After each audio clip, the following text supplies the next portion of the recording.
Real signature piece of music that we always love to play when we get together, and we're going to start the program off with that. And this is called Journey Home.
Hello, Oregon Democrats. Ron Wyden here. And it's great to participate in the Dick Celsi dinner. It's virtual again, and I sure hope this is the last time. Dick Celsi, in particular, was somebody who really enjoyed being with Democrats in person. I remember him so well at rallies, being out in the community. And when we were coming up in Northeast, I remember him just over there mowing lawns all through the neighborhood. And he would have felt particularly strongly about the good work that you've been doing to elect Democrats up and down the ballot. Thanks to all of you, Oregon Democrats 2021 includes a blue majority in Salem, a blue executive branch with Governor Brown, Secretary Fagan, Treasurer Reed, and Attorney General Rosenblum. And then we've got a terrific group in the congressional delegation: Suzanne Bonamici, Earl Blumenauer, Peter DeFazio, Kurt Schrader, and my terrific partner in the United States Senate, Senator Jeff Merkley. And because all of you called friends and family and texted people who were total strangers, knocked on the doors, handed out the signs, we came through in the middle of a global pandemic. And I also want, as I get into this, and my remarks will be short tonight, take a moment to recognize IOTC for their generous support of our dinner. In just the last few months, when they've been really hit hard by the pandemic, they continue to give and support everybody around them. So let's have a virtual round of appreciation for IOTC for all that they're doing. Now, a couple of comments about where we are in the United States Congress. In our first few months in power, we passed the boldest economic relief package in recent memory. And I'll just tell you about a little bit of what we've been working on the Senate Finance Committee. Early on, in the first few months of the Biden administration, we went to work on trying to get help for folks who are out of work through no fault of their own, and the small businesses who desperately wanted to keep their doors open. I wrote the laws as chairman of the Senate Finance Committee that brought billions of dollars to Oregon to help those folks who are out of work, again, through no fault of their own, make rent, buy groceries, and for the small business folks to retain employees and keep their doors open. Starting July 15th, because of the expanded child tax credit that came through our committee, it was included in the American Recovery Plan, and employee families are going to begin to receive monthly payments of up to $250 for each child 6 to 17 years old, $300 for each child under 6. We're talking about helping 50% of the young people out of poverty. And we did this despite the fact that Mitch McConnell at every step of the way has sought to block Democrats in the Congress and President Biden from working in a bipartisan way. So let's talk for a moment about what's ahead. Now we're talking about putting together the big economic package that is really going to lay out an opportunity for working families and seniors to get a fair shake and to get ahead. And let me touch on 3 parts of the package that we're pursuing in the Senate Finance Committee. First, climate change. The Senate Finance Committee recently passed the biggest package of pro-environmental initiatives in more than 100 years. And our lodestar, the future of energy policy, in the biggest initiative ever passed by the Senate Finance Committee, is about one bottom line. That is reducing carbon emissions. Then we're focused on a fairer tax code. You all have read the stories in the last few weeks of billionaires not paying taxes for years on end. I want people to know that our goal here in the next package is to eliminate the double standard on taxes in America. And finally, I'm committed to helping seniors and millions of others who feel they're getting mugged at the pharmacy counter. Whether it's fairer taxes, stopping the ripoffs by big pharma, and climate change, that's what the next big package is going to be all about. So those are the values of Democrats, and we'll have a chance to express them in 2022. We're also excited about the prospect of a 6th congressional district. But the fact is, and I'd say this to all my friends, all my Oregon Democratic friends, we are just getting started. Expanding our majority is so important. I'm going to be pulling out all the stops in my own reelection campaign in 2022. I look forward to being on the trail with all of you, and we're going to have a 6th district. We're going to go get that to strengthen our blue majority. We're going to have a chance for a lot of other opportunities. We have a gubernatorial race, a lot of good candidates in that field.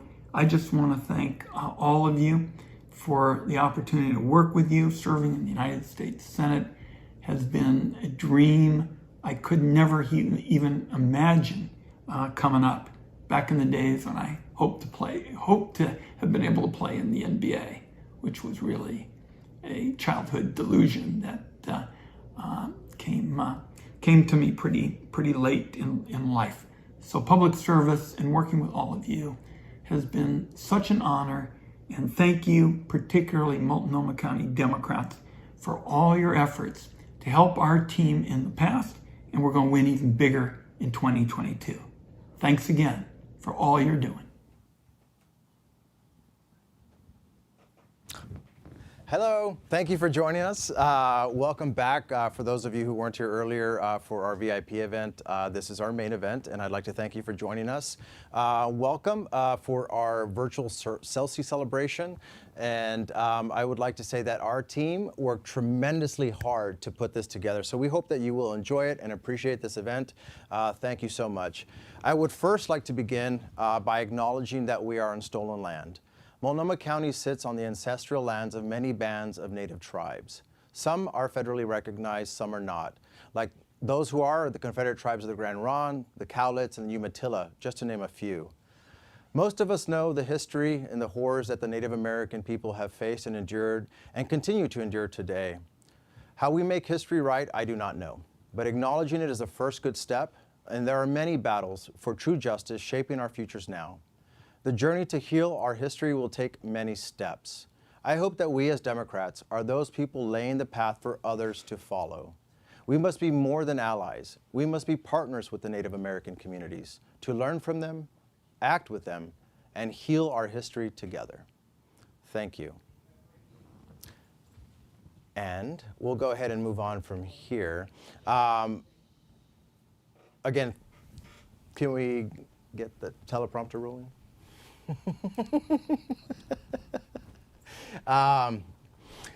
Well, I'd like to go ahead and move on. We have a very wonderful guest here this evening, Governor Roberts. Thank you for joining us. I am so happy to have you here. It's nice to be here. Hello, Democrats.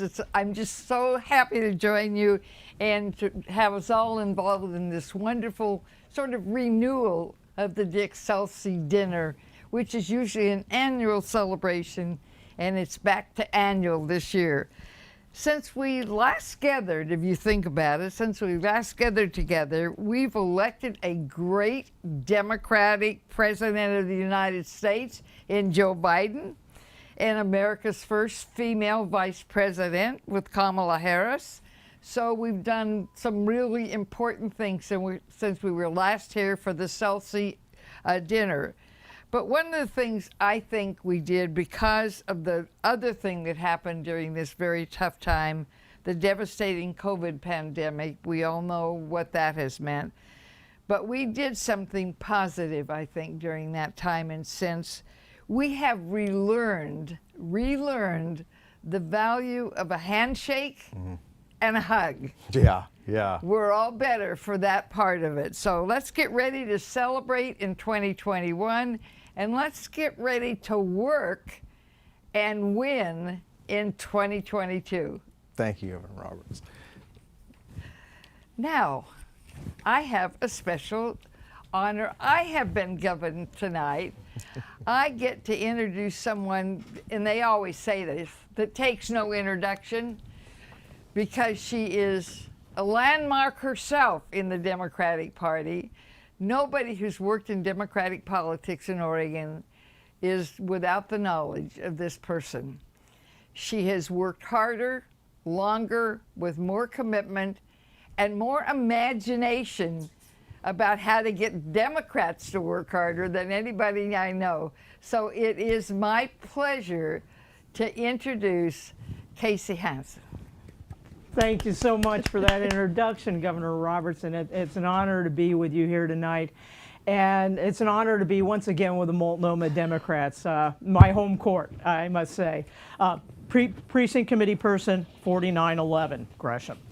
So, hey guys, you know, it's great to be with the Celsi dinner crew again. We're with a live studio audience and team here, and it's really fantastic.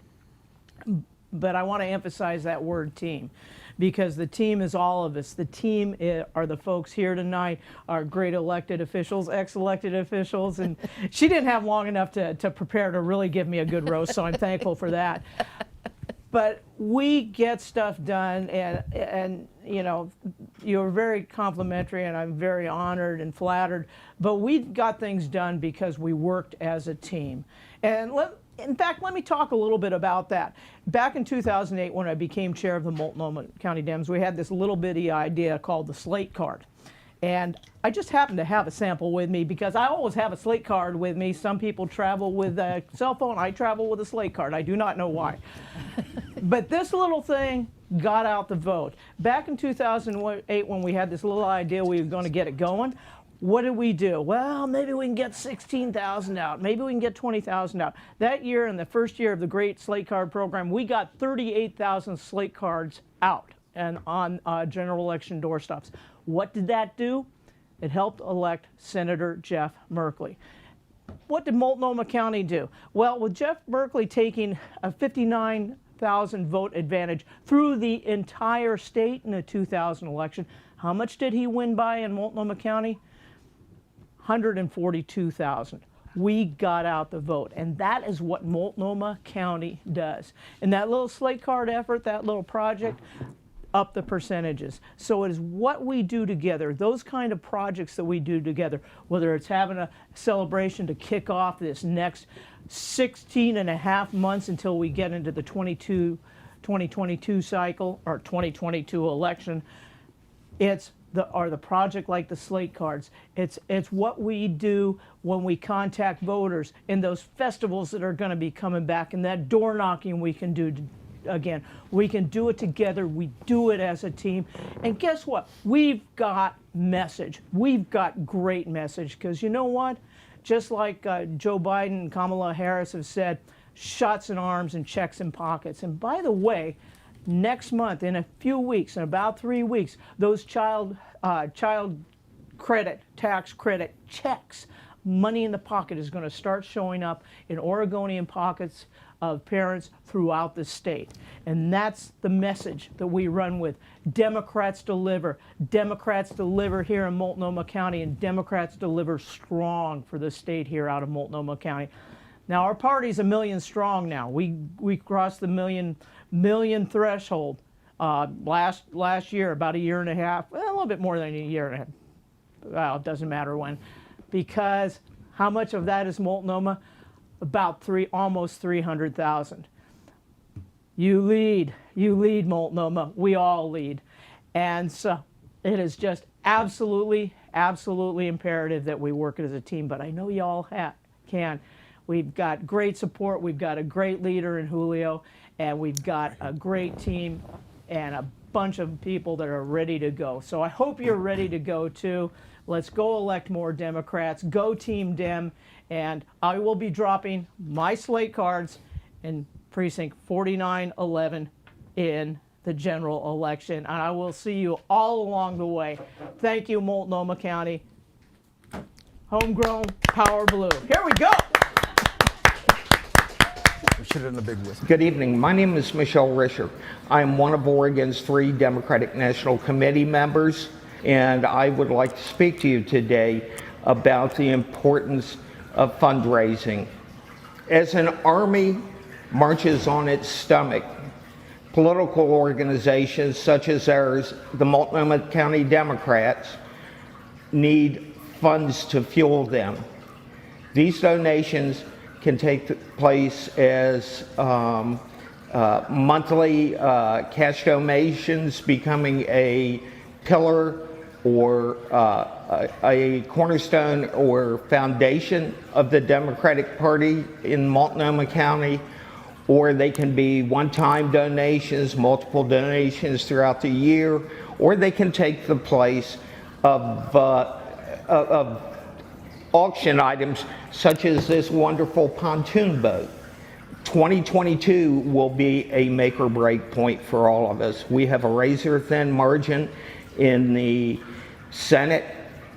We have almost as slight of a margin in the House. it's important we be there to answer that clarion call.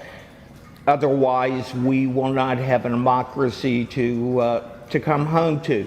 So it is important that we have the money to donate to candidates, to be able to get out and do our work.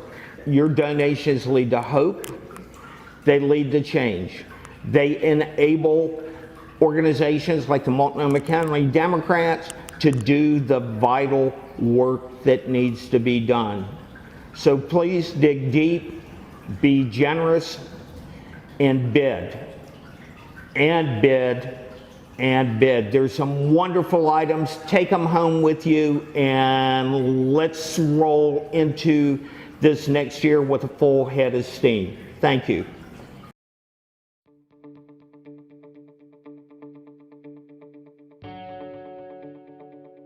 The mission of the Multnomah County Democrats is to engage and share our resources with people of our county to empower them to raise their voices through their votes and community actions. We invite all registered county Democrats to join our party. You can represent your neighborhood as a precinct committee person and help guide the direction of the party, or join us as a volunteer. Together, we all work to provide opportunities for voters to learn about and influence local and statewide politics.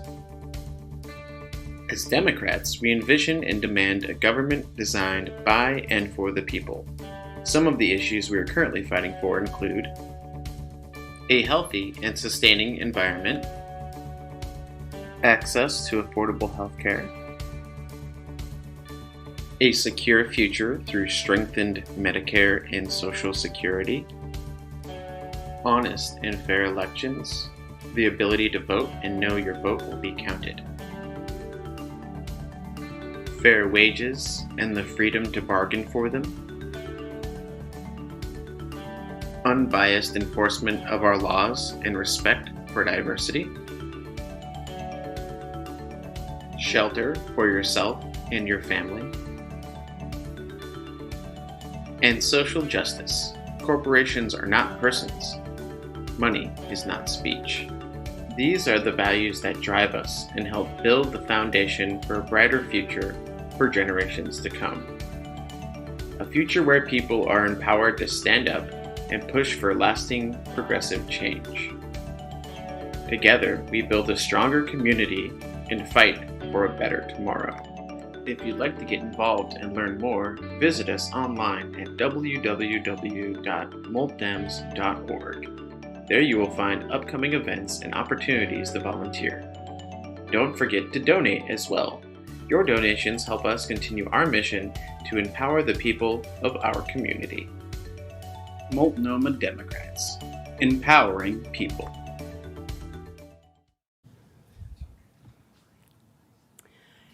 Good evening, everyone. My name's Ellen Rosenblum, and my day job, is Oregon Attorney General. But tonight, I have a really super important job, and we'll talk about that in just a moment. It has to do with raising some money. Why? Because the mission of the Multnomah County Democrats, and after all, that's what we are. That's why we're here, right? This is the Celsi dinner. So get your dinner, get yourself comfortable, get a little drink of something next to you, whatever that might be. Get your kitty cat, your puppy, whatever you're most comfortable with and who can kind of whisper in your ear if you're not giving enough tonight, okay? Because that will be helpful, I guarantee you. So let's talk about the mission of the Multnomah County Democrats, just to remind you why this is so important and why really my day job has very little to do, because they did not train me how to do this when I ran for Attorney General. Well, I guess I had to raise money, but that wasn't for the Multnomah County Dems. So tonight, I'm doing a job that is really, really important, because the mission is to engage and share resources, our Multnomah County Democratic resources, with the people of Multnomah County to empower them. And that's the mission is empowering people, right? It's on these t-shirts. Everyone's wearing a t-shirt in the room tonight that says empowering people, and even masks that say that, because that's the mission of the Multnomah County Dems. Empower people to raise their voices through their votes and their community actions. So together, we all work to provide opportunities for voters to learn about and to influence local and statewide politics. How do I know that? Well, first of all, it's on the website, but also because we just know it, because we are Multnomah County Dems. And I want to thank our amazing Governor Roberts for being with us tonight and always. You know, I have this one fantasy, Governor, about seeing you in gold on top of the Capitol instead of that gold pioneer. So, you know, if you'll forgive me, one of these days I'm going to climb up there and I'm just going to put a little statue of you up there. First, I'm going to dip it in some gold, because that's how I think of you. I think of you as our gold pioneer governor, woman governor. So thank you so much for being here. Let's have some applause for Governor Roberts tonight. And also for Casey. Casey, thank you for leading the Democratic Party of Oregon. My goodness, you're doing an amazing job. And thank you to Julio and to all the leaders of the Multnomah County Democratic Party. You are amazing, and I'm proud to be one of you. I'm proud to live in Multnomah County and to be a Multnomah County Dem. So, why am I here? I'm here to help raise money tonight for the Multnomah County Democratic Party. So let's get started. And I want to start with something. Now, I know it's already been mentioned because of what a really super wonderful thing it is that tonight's studio event sponsor is IATSE, the International Alliance of Theatrical Stage Employees.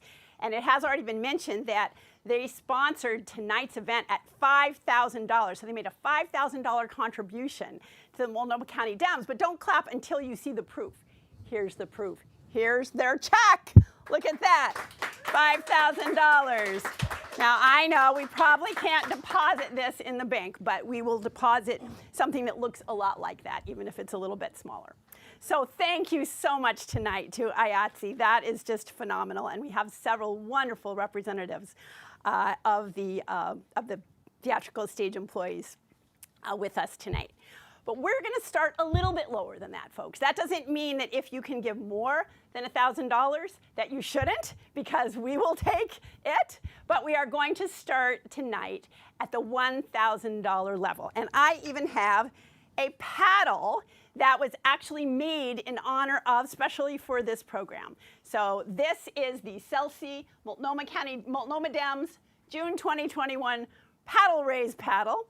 So every time we get a bid tonight for a pledge, I'm going to kind of wave the paddle around and get all excited.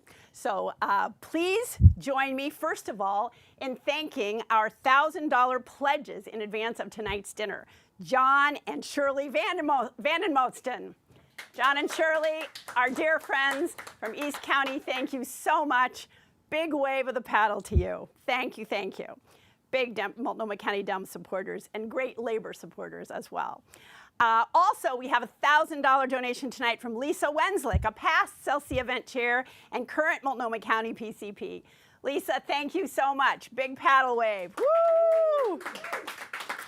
Valerie Tebow, our current Celsi Celebration chair. She has been, I don't think she's been getting a whole lot of sleep, you guys, but she has been doing an amazing job. She's current PCP, and she was the recording secretary. Thank you so much, Valerie, on top of all that, for giving $1,000 tonight to the Multnomah Dems. Big paddle wave. Woo! And last but not least of those I know about is myself, yours truly. So of course I couldn't do this without making a good donation to the Multnomah Dems. So $1,000 from A.G. Ellen. Okay. Woo! That's kind of self-serving, but hey, the money's for you, for us. Okay. Next, I want to ask if there's anyone else in the room who can join that our list of $1,000 contributors tonight. If there is, please let us know. I believe that you can. There are a number of different ways that you can let us know. Have the audience been apprised of how to make their bids? All right, very well. Okay. We're not timing you exactly, but if I don't see any names going up, I'm going to go down to the next level, and then you can always come back. Feel free. Please don't be shy. If your kitty whispers in your ear, a little purring, like, hey, you didn't quite give enough, or give a little more. that would be wonderful, of course. So let's go to the $500 level. And we do have an advance pledge tonight, so another paddle wave. And this pledge is from Rosetta Venatusi, who has worked tirelessly with the People's AV, getting our event tonight put together, which was very complicated. And the union she works for is, guess what? IATSE. We already talked about, and I've already shown you their check. Well, she's writing a check tonight for $500. Thank you so much, Rosetta. Big wave to Rosetta. Any other $500 bids, pledges tonight? Okay, we're waiting. The clock is ticking. Since I don't see anybody popping up yet, it sometimes takes a little while to make your pledge. So we understand that we may not see your name right away. That doesn't mean that it's too late. Oh my gosh, the governor, the gold pioneer. $500? Yes. Oh, thank you, Governor, and Dawn and Barbara, thank you so much. Whoopee! All right. Thank you. That's fantastic. All right. And your names are going up on the board. Wonderful. Okay, we're going to go to the $250 level now. And again, we have some advanced pledges from Liz Lipoff, from Mauricia Schneider, and from Bill Harris. Thank you to all three of you for your $250 pledges tonight. And is there anyone else who can give at the $250 level? If so, raise your hand, let us know, and we will get you on our list. Okay, well, I don't see any names popping up, but you know, we've got some time. The program's only not even halfway through, so there's plenty of time for you to make your pledges, folks. Okay, now we're going to go to the $100 level. $100. I don't have any advance pledges, but this is your opportunity to give us some names to put on our board. Do we have any $100 pledges?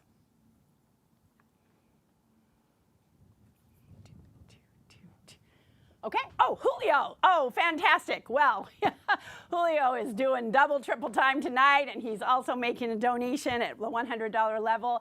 Thank you very much. We have Michelle Risher. Thank you so much, Michelle. I apologize. Michelle's going to be, I think she's already spoken and maybe is going to be speaking again. And here she is also worrying about giving a pledge to the Multnomah Dems tonight. Thank you so much. You do so much for us. Okay, and we also have Mike D. Napoli. Thank you, Mike, for your pledge. $100. Woohoo! Another paddle wave. Okay. All right, folks, we hope that there's going to be more of you that will be able to sign on at the $100 level tonight, but we're going to go down to $50. We have two more levels. $50. Anybody at the $50 level tonight who can give to the Multnomah Dems? You heard about the amazing work that all of the volunteers do, that the staff does. They need that support. They need that show of support, and tonight's your night. Tonight's the big night to be able to give that support. Of course, you can always give it tomorrow or the next day, but tonight we're here together, and so this is kind of a special occasion to be able to show your support. All right, let's go to the $25 level. Is there anybody who can give at the $25 level tonight? Oh, we just got several $25 donations. We have Beth Blends Klukas, Teddy Kaiser, Spence Williams. I love it. I love it. Big waves, big waves. Thank you all so much. Carolian Newcomb, I'm sorry, I'm reading them as they're going up on the board, so forgive me if I don't get your names quite right. Pat Dilliquill, thank you, Pat. Oh my goodness, this is wild. Martha Belisham, thank you, Martha. All right, wonderful. Boy, who's ever doing this, we have great tech people here tonight. They're getting these names up really quick. It's fantastic. Andrea Ward, thank you so much, Andrea. Appreciate it. Angela. We have Angela Jones. Big wave, big wave.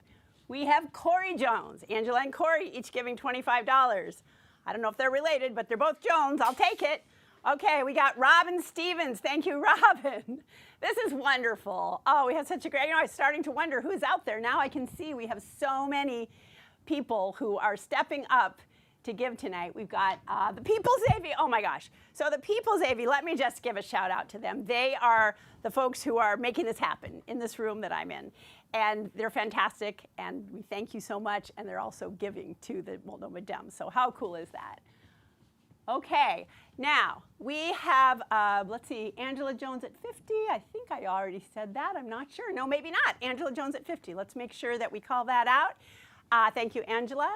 And now, so this is for all of you who have maybe not had a chance to make your pledge yet. If you want to have your name called out, this is your opportunity. I'm going to speak slowly to give you a chance to make your pledge, and if you can do it online, that's wonderful. I think there are several different ways in which we've made it possible for you. You can scan to give. It looks like this is going to remain open for a while. There's all sorts of things that you can do to give after the event tonight.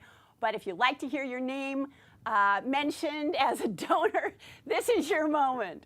Okay, anybody else? Let's see if I've forgotten anyone. The last one there is the People's AV. Okay, anybody at any level. You can give $5 and we'd appreciate it. So at any level tonight, anybody want to give at a level that is either lower than $25 or higher than $25 or higher than $5,000? All right, thanks you guys. Thank you all so very much. Thank you to the Multnomah Dems and to all of you who are volunteers, all of you who knock on doors, all of you who deliver literature, make phone calls. You are all absolutely amazing. You rock, and we, those of us who are elected and who benefit from what you do, appreciate you ever so much. Thank you, thank you, thank you, and thank you for giving me the honor of being your fundraiser tonight. So one more paddle wave, excuse me. Thanks, everybody. Take care.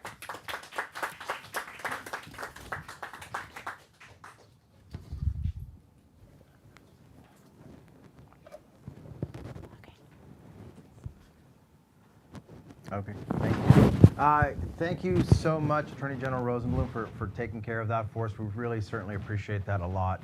But on top of that, this evening would not have been possible without the support of our sponsors. Your support is what keeps grassroots democracy thriving in Multnomah County. And I personally would like to thank you on behalf of all of the Multnomah County Democrats. The International Alliance of Theatrical Stage Employees for their generous sponsorship for this fantastic studio space, and People's AV, thank you so much. Our Mask-Up sponsor, at $2,500, Betsy and Greg Hatton.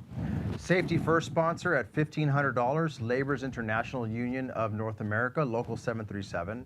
And of course, our wonderful Senator Ron Wyden. In this Together sponsor at $750, we have Representative Earl Blumenauer.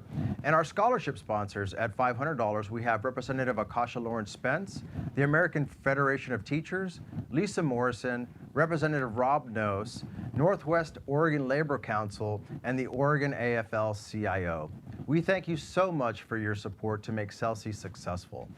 We have a wonderful lineup of speakers for you this evening. Amazing musical artists, as you've seen, and also with this evening is the author of 25 New York Times best-selling books and a #1 progressive talk show radio host, and a host of his own podcast, Tom Hartman. So yeah, thank you all for being here. We're so excited about this evening. And why we're here, Dick Celsi. Once a year, we gather to honor the legacy of Dick Celsi, a twice former chair of the Multnomah County Democrats and once state party DPO chair. It's leaders like Dick Celsi who paved the way for the Democratic Party of Multnomah County to be so successful. As a longtime friend of Dick Celsi, Governor Barbara Roberts praised his commitment to peace, justice, equity, and respect for others. Those are values that exist today in our bylaws and in our platform. Every member of this organization leaves their mark, and Dick Celsi knew this. He worked to create a space for new voices and new ideas, a place for Democrats to get engaged and get active, a grassroots organization where everybody has the opportunity to make a difference. Tonight, we celebrate the work of those who came before us and those who are now leading the charge for change. Welcome to Celsi. Michelle. Hi, everyone. Again, I'm Michelle Risher. I am a proud HD 45 PCP and one of the 3 DPO National Committee people. I hope everyone is safely inside this evening and staying cool and comfortable. Celsi, as I'm sure most of you know, is a major fundraiser for the Democratic Party of, or for the Multnomah County Democrats. As distasteful as it is to acknowledge, more than ever, money is an absolute necessity if Democrats are to not only maintain, but to build on their majorities. So while this is a celebration honoring Dick Celsi and his leadership and volunteerism, it is also about raising necessary funds to support the efforts of our volunteers and to elect Democrats at every level. To do so, we not only rely on this annual event, but we also depend on your generous contributions, as COVID-19 has seriously impeded our efforts on all fronts, not the least of which is fundraising. If an army marches on its stomach, political parties, especially after Citizens United, need not only dedicated and willing volunteers, but money to support their efforts. And now, the Malt Dems need your financial support more than ever. There is no better way to do that than to become a pillar, cornerstone, or foundation of the Multnomah County Democratic Party. It's a simple enough process. Go to the multdems.org page, click on the reddish-orange button at the top right-hand side of the page. It will take you to a donation page where you have 4 options in green highlighted boxes, which will allow you to become a pillar, cornerstone, or foundation of our county party for monthly automatic donations of $10, $20, and $85 respectively. You will also find a green box below those selections that will allow you to put in whatever amount you're able to contribute on a monthly basis. No donation that you are able to afford is too high or too low. Let's take, for instance, Senator Sanders ran a campaign for president on $27. So if we took that and somebody paid $225 a month, $27 annually, we would be more than happy to have it. Nobody's, any contribution means something to us, but especially these regular contributions, because they are money we can count on and they are the lifeblood of it.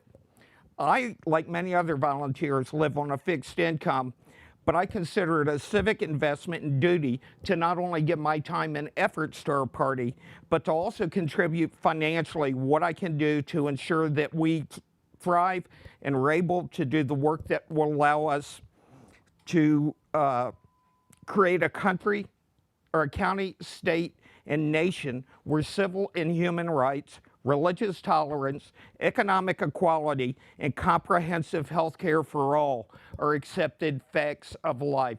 So please, this is the first time I've ever really made an ask of anybody for money. Please dig in your pockets, pull out your wallet, count your pennies, do whatever. If it's $1 a month, we'll take it. Every donation is appreciated. And when it comes to the auction items too, I ask everybody I know wants to get a great bargain. But folks, this is how we make money. And some of the donations cost money.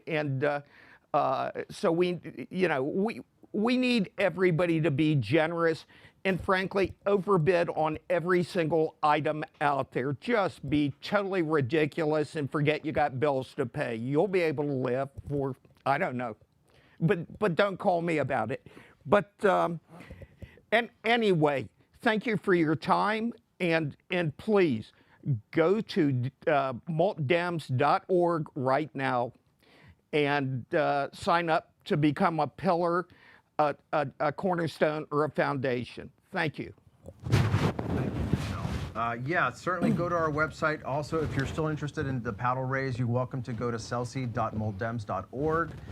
Go to the donate button at the top, and the paddle raise is listed under the auction items. And of course, we will take any amount that you're able to give.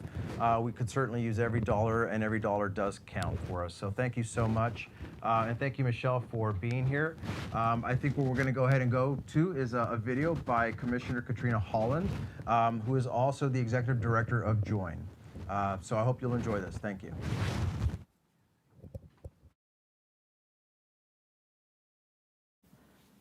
Good evening, everybody. My name is Katrina Holland. I currently serve as Executive Director of JOIN, which is a homeless services agency in Multnomah County, and that serves a little piece of Clackamas County as well. We have the honor and pleasure of serving our neighbors in securing long-term housing stability after facing the unfortunate circumstance of houselessness. We also have the opportunity to support people in their long-term journey to housing stability by sticking with them for quite some time. It is no secret that we face a very tangible, real crisis in our communities today. And when we think about how we talk about our houseless neighbors, the folks who we see on the streets every day, it's kind of disconcerting because there's been a lot of rhetoric and a lot of words that are used in a very dehumanizing manner. My hope is that thanks to the support of you all and the support of our neighbors, we can finally shift that narrative to understand that our neighbors are humans too. And they really look forward to long-term stability, enjoying their dreams, enjoying their families, enjoying their pets, just as much as we do, who are fortunate to be living in house circumstances. I'm really honored to be at the Celsi Celebration this year because we have so much opportunity to be able to be the solution and shift that narrative. I'm really hopeful that we can work together to make a historic difference in our community as we watch a lot of money invested into Multnomah County through the Metro Supportive Housing Services measure.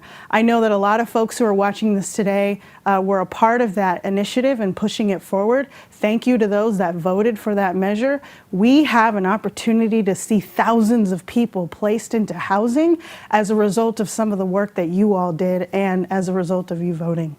I want to encourage folks as they move forward from this evening today to talk to your neighbors, talk to your friends, talk to your family members about what things they can do to participate in this process. You can join a local organization like JOIN that hands out hygiene kits, food, gear to our neighbors who are facing houselessness on the streets every day. You can choose to volunteer at your local soup kitchen to help make food for our neighbors who are just looking for sustenance to get throughout the day. You can also meet some of our caseworkers who spend a lot of time going out every single day to meet with our neighbors on the streets, giving them support and information about services for how to get into housing on a long-term basis. This is an incredible investment in our community thanks to you. And so I encourage you in the spirit of Celsi to find a local organization in your neighborhood and help support that effort. It's been a really trying year for a lot of us as a result of COVID-19 and the pandemic and all the things that come with that. We are looking at historic numbers when it comes to folks facing housing instability, sometimes in many cases, for the first time in their lives. It's really critical that you also take some time to contact your legislators because sine die is tomorrow, June 27th. And our legislators will be working super hard to try to put in measures in place to make sure that thousands upon thousands of folks don't find themselves on the streets as a result of the COVID-19 economic downturn. So if you have an opportunity in the next day or so, send an email to your legislator. Send an email to your neighbor to send an email to their legislator. Go on to the OLIS website and find your local legislator. Give them a call and tell them, hey, it's really important that we prevent thousands upon thousands from facing homelessness as a result of COVID-19 through no fault of their own. It is so important that we take the time to get involved in all these different opportunities because this is a human issue. This is not a partisan issue. This is not Democrat. This is not Republican. This is us together as a community. As I close, I just wanted to give a sincere thank you again for all of the support that you've given our community through voting for the Metro Supportive Housing Services measure, volunteering in your local community, and supporting organizations like Join do the work that we do every single day. We really couldn't do it without you. And I'm not saying that to blow smoke. I'm saying that because it is 100% true. As we move forward in reopening our economy, my hope is that, as Biden says, we truly can build back better. And I know that you are excited about participating in that effort, and I hope to see you soon in doing so. Thanks. Thank you, Katrina, for that wonderful and inspirational message. And I surely hope that as Democrats, we work very hard to build back better. Up next, we have wonderful Governor Roberts again for a wonderful message. Governor Roberts. Thank you, Julio. Last year, as the Celsi annual dinner approached, I was preparing a speech for the Celsi event to celebrate the 100th anniversary of women in America gaining the right to vote. 2020 was the century mark of this historical piece of American history. However, 2020 was also a history-making year in itself. COVID arrived and thousands of events across this country were canceled, thousands of them, including Oregon's Celsi dinner.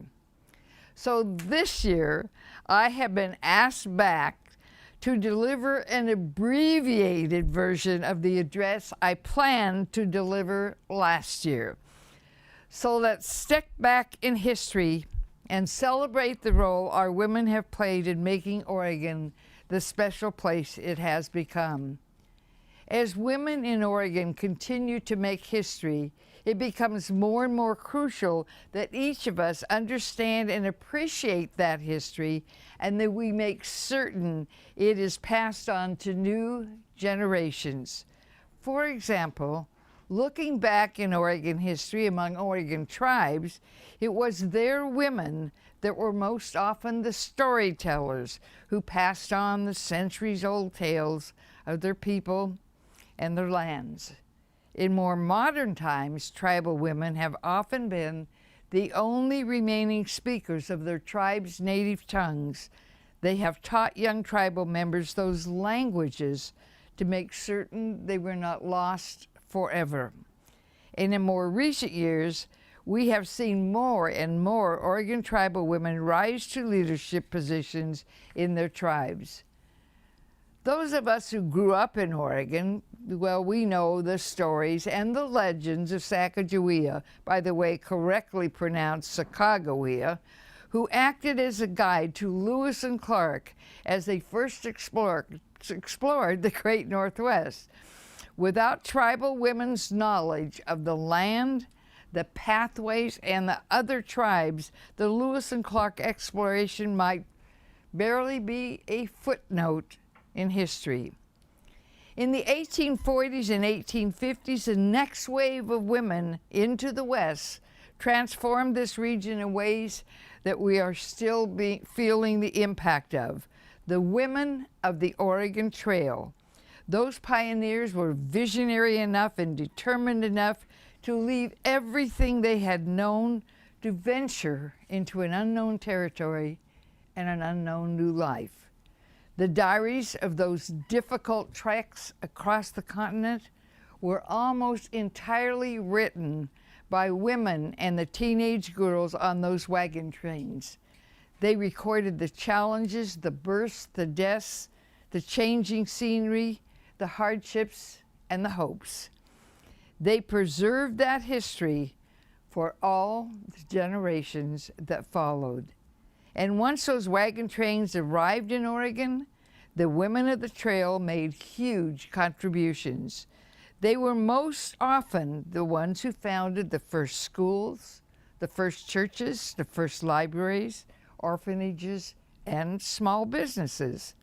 And they worked side by side with their men to establish farms out of the wilderness. These Western women were more equal partners than their sisters in the East and in the South.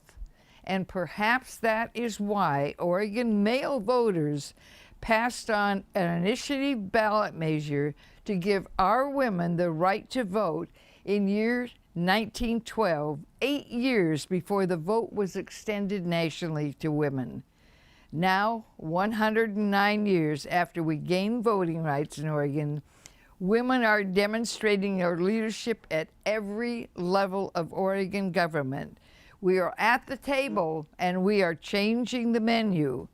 We have cemented our place in Oregon history as pioneers and as leaders.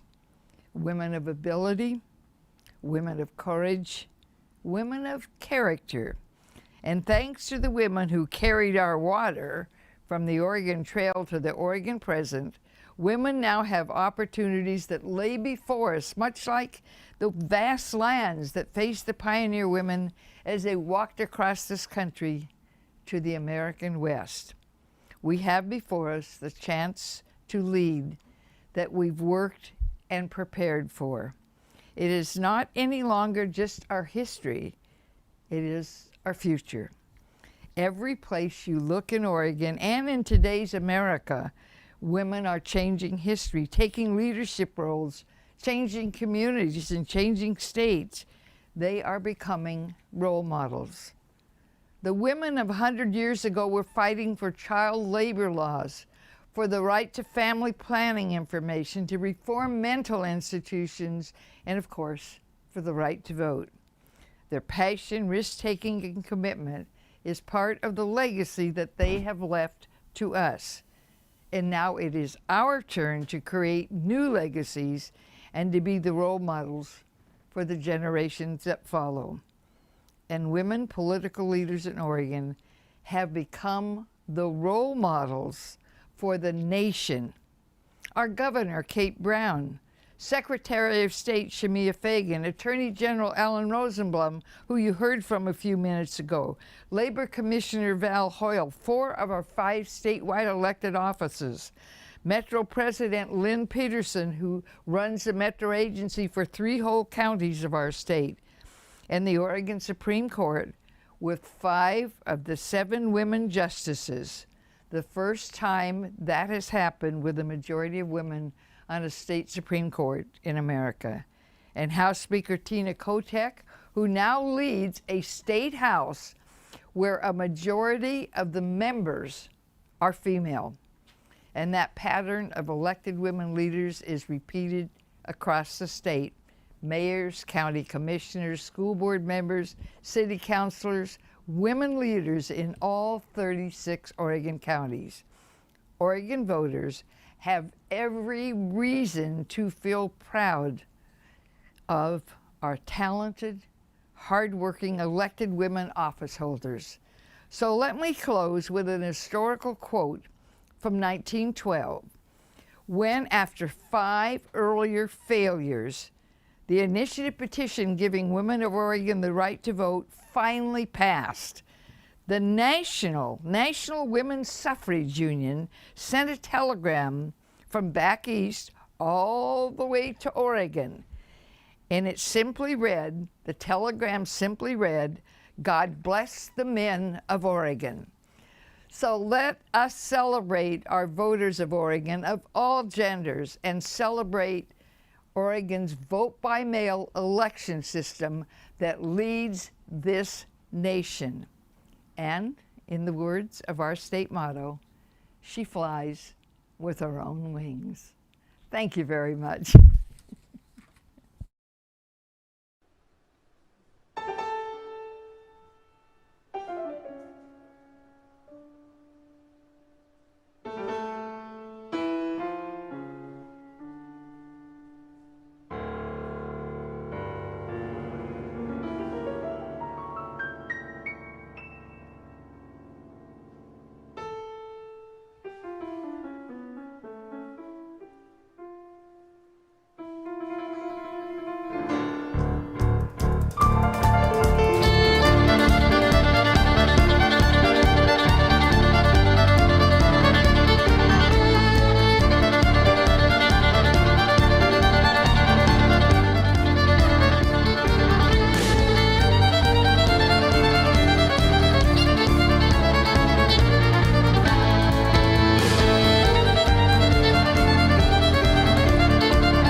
I hope you're having a great evening tonight. In Washington, D.C., we're fighting several important battles. The first is to take the corruption out of our national elections. And by corruption, I'm talking about billionaires buying election using dark money. We have to end that. I'm talking about politicians gerrymandering districts, which is a complete attack on the principle of equal representation. And I'm certainly talking about defending the ballot box, the right and freedom of every American to vote. Never in my wildest dreams did I envision that there would be laws being passed in 14 states in the last 2 months designed to prevent targeted groups of Americans from voting. It's like we're going back before 1965, because the groups that are being targeted, we're talking about Black Americans, communities of color, low-income Americans, tribes, and we're certainly talking about college students. So this is really enormously un-American and evil and not acceptable in a republic. And we have to defeat these forms and establish national standards that will ensure the integrity of our elections. That's why I introduced S1, the For the People Act, that takes these issues on. As you all know, the Republicans have unanimously opposed these things because they think they benefit from these forms of corruption. Now, let me be clear. I'm talking about the Republicans in the US Senate, because Republicans across the country actually believe in election integrity.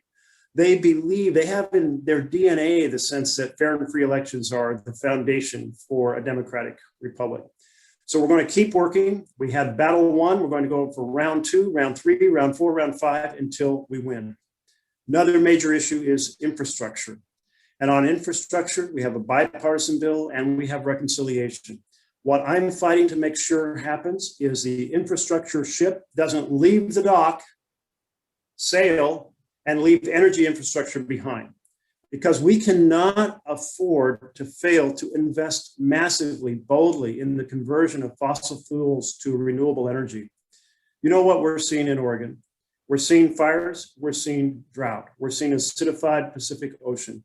It's affecting our farming, it's affecting our fishing, it's affecting our forestry. It's giving us enormous fires that did so much damage, those Labor Day fires last year. I will never forget being in smoke, driving 600 miles up and down the state and seeing town after town incinerated. So we have to take on rebuilding America's infrastructure. And part of that has to be a rapid and bold transition to renewable energy. And we can't forget that we have a lot to do to address equality of opportunity in America. I'm continuing to champion the Equality Act, which I wrote in 2015, and it has passed the House. We want it to pass the Senate this year. While we have a blue trifecta, the Senate, the House, the presidential Oval Office. And we need to take on policing reform. And I'm backing up Cory Booker of New Jersey, who is leading that effort. Meanwhile, I've introduced a new measure, and that new measure is to take the slavery clause out of the 13th Amendment. And I'm very proud of the Oregon State Legislature, because after talking with them, they are undertaking to take it out of our Oregon Constitution. This is a clause that says you can continue to arrest people, convict them for any reason, and rent them into slavery. That slavery clause is a huge factor in systemic racism. After the Civil War, it immediately continued slavery in which the Black codes were created. You could be arrested for standing on a sidewalk or moving off a sidewalk, for being unemployed or changing employers without permission, for speaking too loudly, and so on and so forth.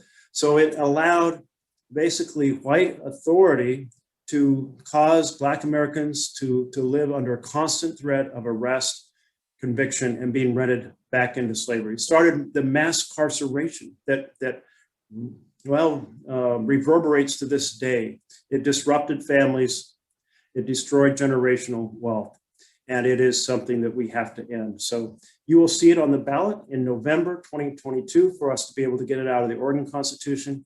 And I'm fighting the end of this is to have a national amendment to our Constitution to end the slavery clause. A lot of work to be done to strip systemic racism from our hearts and racism from our laws, equal opportunity for all Americans. So that's just some of the work we're undertaking. I have switched into the role of being chair of the Spending Committee on Interior in order to be able to focus more energy on more direct influence on the funding we need to address the risk of fire and drought in our home state. We have to elect Democrats up and down the ballot. We need those city councilors, those state representatives starting to build the bench to carry this fight, because really we are powered by grassroots energy, grassroots action. Well, the Republicans, they have that dark money. They have the gerrymandering. Of course, we're trying to take those things away, those forms of corruption away. We have all of you. So thank you for your engagement. And part of your engagement in this coming cycle is to help send Ron Wyden back to Washington, D.C. He'll be up for election. And he is doing a tremendous job as chair of the Finance Committee. Our tax laws touch on almost everything, has a huge role in healthcare, has a huge role in energy. And so please make sure that we send Ron Wyden back to the US Senate. Have a wonderful event tonight. It's so terrific that it's becoming possible for people to get together again, to celebrate, to support each other. We're coming out of the COVID. It's going to be in our rearview mirror, and a much better year ahead than the one behind. All my best, and take care, and I'll see you all down the road.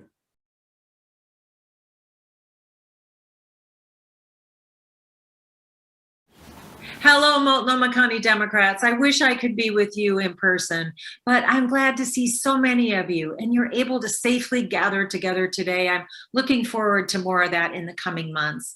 It really is an honor to represent part of Multnomah County, something I have done since I was appointed and then elected to the state Senate back in 2008. And now it's truly an honor to represent Northwest Oregon in Congress. In the U.S. House, we are working on passing our democratic priorities and rebuilding better from the pandemic. We know that the pandemic has not affected everyone in the same way, and many are still struggling. We've already done so much. We passed a massive progressive relief package, the American Rescue Plan that President Biden has signed into law. It includes, among other important provisions, landmark law that will lift millions of children out of poverty. And the administration has reversed so many of Trump's harmful actions through executive order. And now we're working on the American Families Plan and the American Jobs Plan, two crucial pieces of legislation to invest in our future. It's exciting to be in the majority in Congress. It's my first time serving in the majority with a Democratic president, and what a difference it makes. I serve on the Education and Labor Committee, where I'm the chair of the Civil Rights and Human Services Subcommittee. I also serve on the Science, Space, and Technology Committee, Investing in Our Future, and the Select Committee on the Climate Crisis, where we wrote our comprehensive climate action plan. My top priorities include making childcare accessible and affordable, something I heard about even before the pandemic that's been exacerbated, the need is exacerbated now, bringing equity to education, pre-K through college, addressing the climate crisis, and protecting our public lands, and so much more.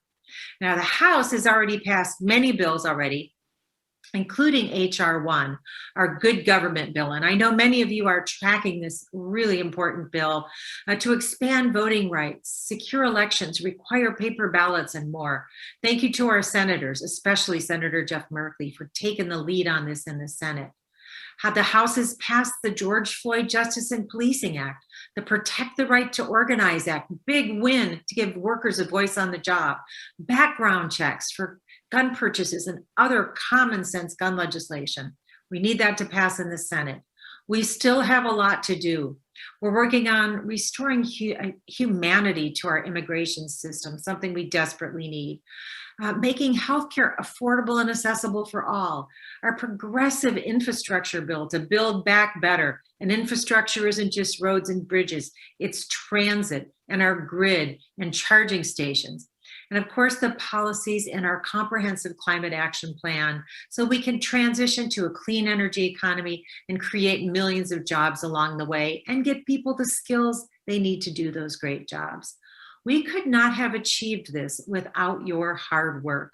We got President Biden elected and Kamala Harris as our vice president. We have a majority in the Senate, albeit slim, and a majority in the House. This has made all of this possible, and it makes me hopeful and encouraged to have a low drama, respectful, thoughtful presence in the White House and the agencies once again.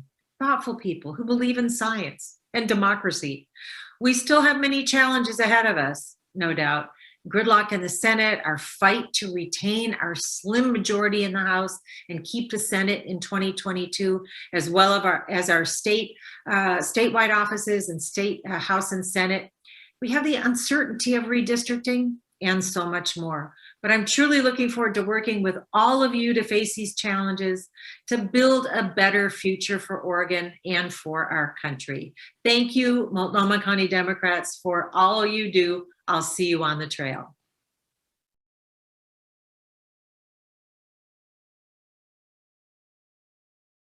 Thank you, Multnomah County Democrats, as we gather honoring the spirit of our late friend, Dick Celsi.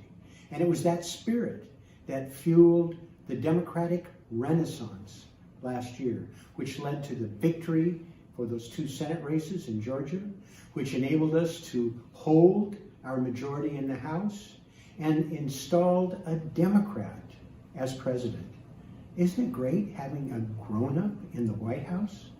Well, you were a part of this national effort, and you've made possible what is already one of the most productive congressional sessions in history. We're going to cut child poverty almost in half, and the checks are going out in a matter of days.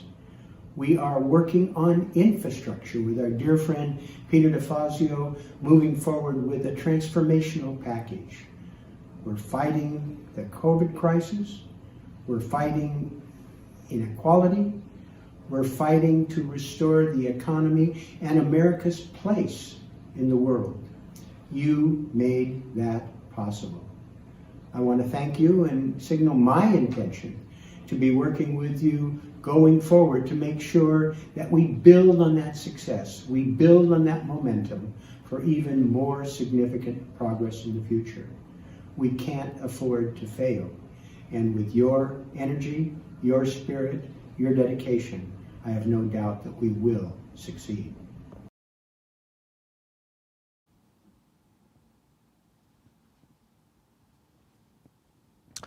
Now, finally, for one of the most important reasons why we're here is the award session. Every year, the Multnomah County Democrats offers or goes out and tries to set up at least 3 awards, the Dick Celsi, the Bill and Gladys McCoy, and the, oh my God, the Governor Barbara Roberts Young Democrat Award. So we go through 3. This year, we had a couple of winners for one of the particular awards, but normally we only have one. And this year, for the Dick Celsi Award, which celebrates the committee person who emulates former Dick Celsi in his work and his dedication to the party and his grassroots activism. This year's winner is Roberta Bobby Yambusa. And thanks, Bobby, for all of your hard work. I cannot tell you how much we depend on you. Nope.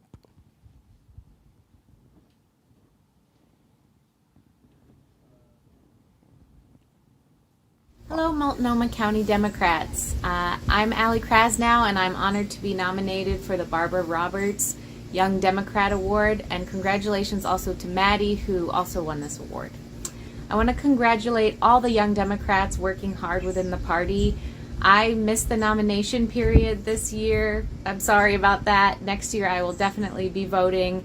There are 3 people within my House District 45 that I want to mention who I would have nominated and I will nominate next year. Candace Avalos, Brian Lewis, and Jillian Johnson are all doing really great work within the party.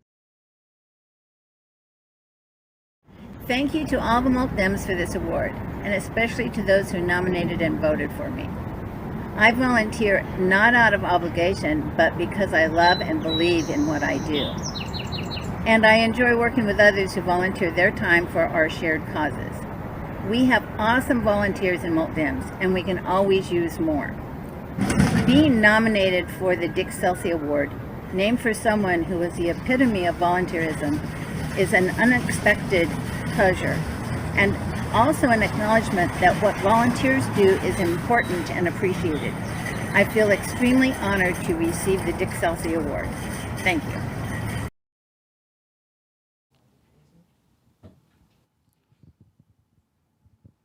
Should I begin? Hi, I am former State Representative Alyssa Kenny Geyer. I am incredibly honored to award the Bill and Gladys McCoy Award to Lou Frederick, my good friend Lou Frederick, who I first met in 1995. That's 26 years ago. So hats off to the young Multnomah Dems.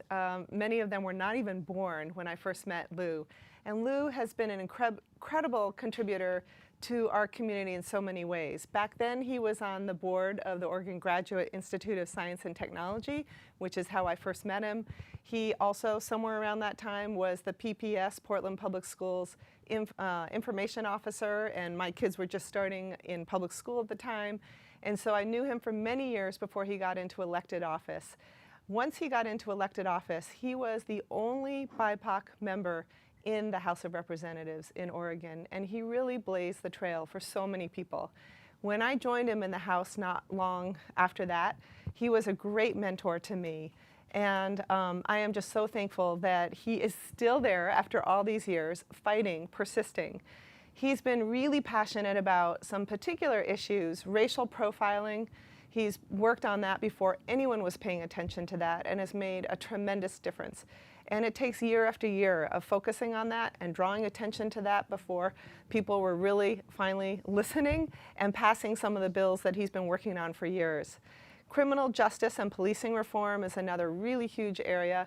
And because of all the attention in the last year and people finally catching up with Lou and some of his colleagues in the BIPOC caucus, and now there are 9 in the House and 2 in the Senate, so we've come a long way since those early days when he was very lonely in the House. But this year we passed, and congratulations, Sine Die just happened about 2 hours ago, but we passed, we being Oregon and the Multnomah Dems being responsible for a lot of this, passed 27 police and criminal justice reform bills. Incredible.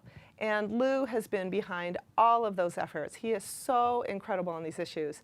And of course, education. He's been long involved in education, and he was a huge part of the Student Success Act. I could go on and on. There are many other issues. Mental health. He's had a very personal connection to mental health, and he and I have worked on those issues for so many years. Economic development, brownfields, very local issues like alternatives to the Columbia River crossing. He was a big part of a community voice, standing up for really looking at what's the best alternative for that. And then besides being very local, he is one of the best examples that we have in the legislature of really, as an urban legislator, reaching out to statewide, to rural legislators all across the state. He is known for really trying to build those bridges, and I had a great honor of carpooling with him to the Pendleton Roundup and riding on the back of pickup trucks and horses and things like that. So I am just so honored to give this award to somebody who I cannot imagine anyone who would more deserve an award named after Bill and Gladys McCoy, who, as African Americans, gave so much to our community as well. So thank you, Lou, for all you've been doing. You've been persisting, you've been leading, and we are so grateful you're there. Thank you. Well, hello there. Thank you very much for this honor. I knew both Gladys and Bill McCoy. Actually, my connection with the McCoys go back well beyond my birth. Bill McCoy taught my father to ride a bicycle when they were both around 10 years old in Hayti and Carruthersville, Missouri, in the Boot Heel, Missouri, along the Mississippi River. We're talking about sometime in the 1930s. In the early 1950s, Mom and Dad came over to Oregon State University from Pullman, Washington, to attend an American Association for the Advancement of Science conference in Corvallis. They brought with them a 6 or 7 month old squirrely little baby. There's a picture somewhere of Gladys McCoy holding that baby, me. When I arrived myself as an adult and back in Portland in 1974, I knew something about the McCoy-Frederick family connection. I did not realize it was so deep or that I would eventually end up working with both McCoys as they devoted their lives to making Portland and Oregon better. It is that theme that I hope to continue. So how do we effectively do that? 2 things come to mind. Both involve assumptions. I'd ask that you not assume that everyone in Portland agrees with you or that they are evil or somehow mentally deficient if they don't agree with you. I've had enough of the very effective either-or mindset in our culture. That approach makes for simple theater and poor governing. You can campaign by pointing out enemies, but it's a trap. The Chad Mitchell Trio song does a good job of, in a few words, of describing my sentiments on this. And at one point they say, "There's no one left but thee and we, and we're not sure of thee." So I ask that you get outside your comfort zone and listen to the fears and disappointments of people you don't talk with every day. Go and visit, yes, eavesdrop on conversations in other sections of town now that we see things opening up.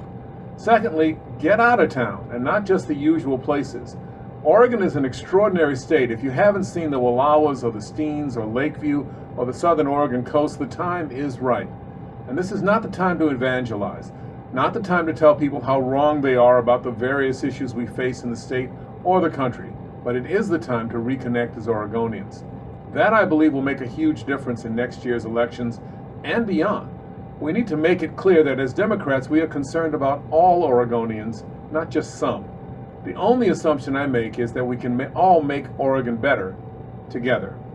Thank you again for this award. Thank you again for this honor. Take care.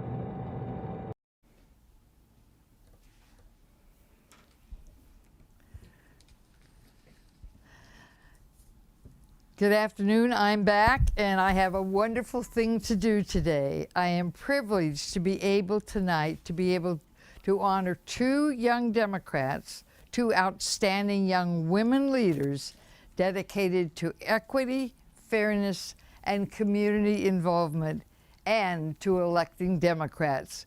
First, let me introduce Ali Krasnow, who was elected district leader of House District number 45 in year 2020. And believe me, for Ali, being district leader is more than just a title. She brings dedication, creativity, hard work, and team building to her role. Ali took a leadership role in starting the Women's Study Group in 2018. The group now hears invited speakers, raises money for worthy causes, and tracks and supports legislative bills during session. The precinct people in Ali's district are active in material distribution, door-to-door, and in other ways, and promoting voters to vote from Oregon to Georgia. Her work with and respect for her House District 45 leadership team is a clear evidence of her leadership skills. Ali will soon earn her master's degree in sustainability. Her natural resource skills matched with her leadership ability make her a Democrat to watch in Oregon's future. It is my honor to present to Ali Krasnow the Governor Barbara Roberts Young Democrat Award.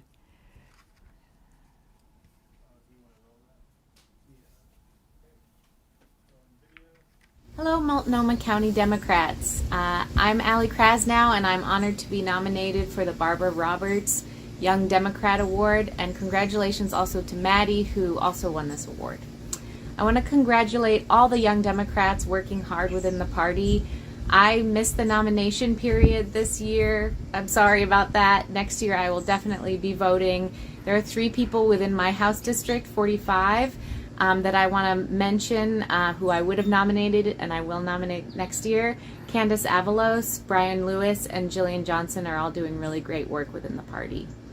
I was elected district leader of House District 45 in 2020, and I started the Women's Study Group in 2018 with lots of support from Rochelle Dixon. The Women's Group focuses on equity, activism, legislation, and education. Over the last 3 years, we have hosted speakers from ACLU Oregon, Planned Parenthood, and SEIU. We wrote hundreds of letters to promote voting in the 2020 general election and in the 2021 Georgia Senate race. We raised money for Rosehaven in 2019 and for Don't Shoot Portland in 2020.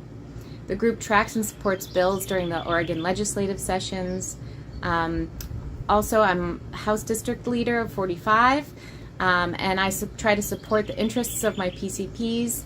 I organized slate card distribution in 2020.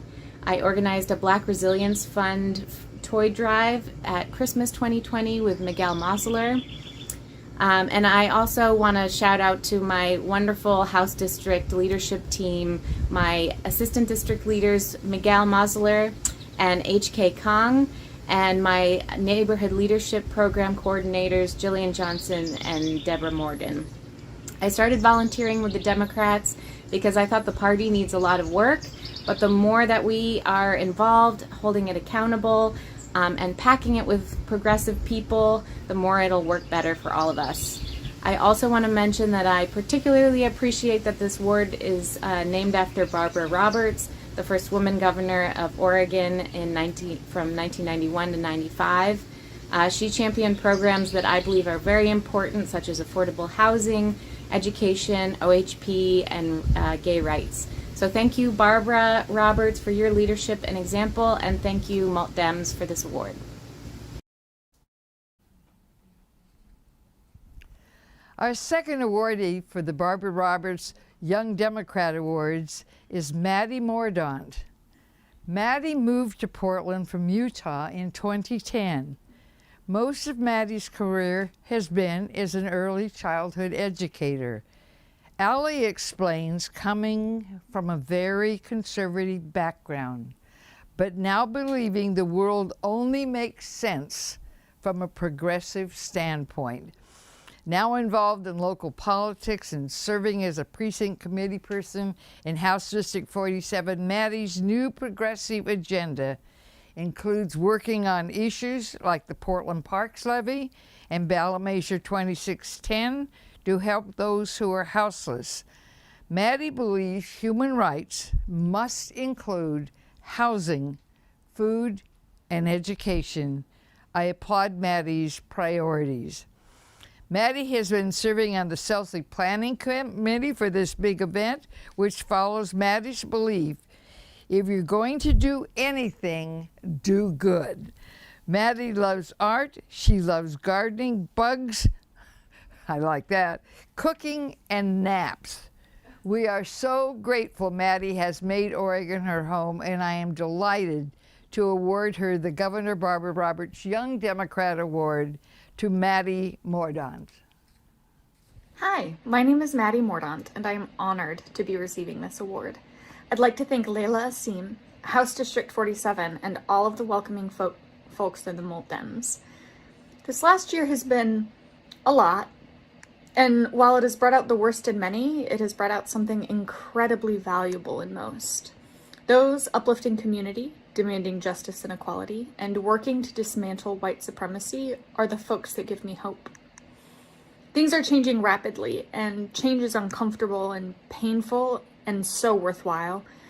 Let's all endeavor to open our hearts, minds, roll up our sleeves, and get busy. Thank you. Hello, my name is Henry Exergian. I'm your Malt Dems fundraising chair. Now is a critical time in our fundraising. I'd like to take a moment to highlight an item or two in our auction. Our auction is open right now, and we have a lot of great items like the Pinot Noir experience, the amazing pontoon boat that's present in the studio, some beautiful wood sculptures, and an all-inclusive experience on the Willamette River with legendary urban naturalist Mike Hauk and renowned raconteur Jonathan Nicholas. Remember, the auction is open until Monday at 5 p.m., so get over there and bid. I've listened to Tom Hartman for 20 years on the radio. About 8 years ago, he had a spot called Breakfast with Bernie.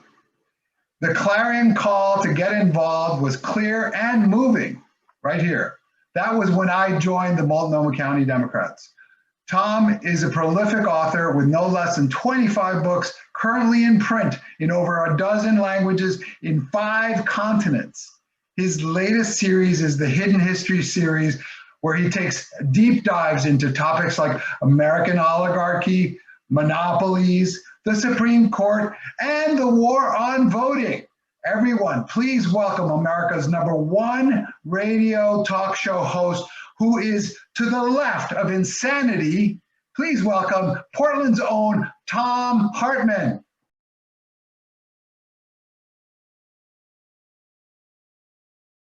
Hey, thanks so much for having me here. And it's a real honor to be here during the Celsi Awards, because volunteerism is such an important thing. It is essential to democracy, to the functioning of a republic. And it's also essential to the functioning of a political party. And so this is really where the rubber meets the road. It's a really important event, and I'm honored to be here. I wanted to talk about voting, not just as a right. You know, we talk about the right to vote. In fact, the phrase right to vote appears a couple times in the Constitution with the amendments and whatnot. But put it in a larger frame, why voting is so critical, why preserving the absolute right for participation in our democratic republic is so essential. We talk about the commons, for example, you know, the air we breathe, the water that we drink, the roads that we travel on, the fire department, the police department, our government itself is part of the commons. The commons are the things that are collectively owned by all of us collectively, and we administer for our mutual benefit. You know, it's kind of a back of the envelope definition of the commons. And the commons are administered by government on our behalf. And therefore, we use the vote to tell our government, essentially by choosing people whose positions, you know, comport with our values and our understandings, who we want administering the commons. But I would take it a step farther. I would argue that the most important of the commons is the vote, because the way the commons are administered is determined by the vote. And that's why back in 2002, when the Help America Vote Act got passed, and well, even before that, there was some large chunk of this going on, the decision that was made to privatize the commons of the vote, I think was you know, such a disaster. Maybe not a disaster, but an error, let's say, that we have private for-profit companies telling us how we voted. Basically, here's a voting machine, you vote on it, but we're not going to tell you how it works. Now, this isn't some conspiracy rant about voting machines. I'm not all that concerned about that. But if we are serious about the commons and about government administering things like our vote, then shouldn't the voting machines be owned by the government rather than leased from a private corporation? Shouldn't the software be open source? You know, we're awful close to that here in Oregon. We do really well. I mean, it's all on paper and it just runs through scanners and it's pretty straightforward. That's not the case in much of the rest of the country. And that initial decision, essentially, to say, okay, we're going to let, you know, a couple of companies basically count our votes in secret and tell us how we voted, has now echoed through the largely Republican political sphere to be, well, now we Republican politicians are going to count the votes in secret, and we're going to decide which votes are going to be counted and which votes are not going to be counted.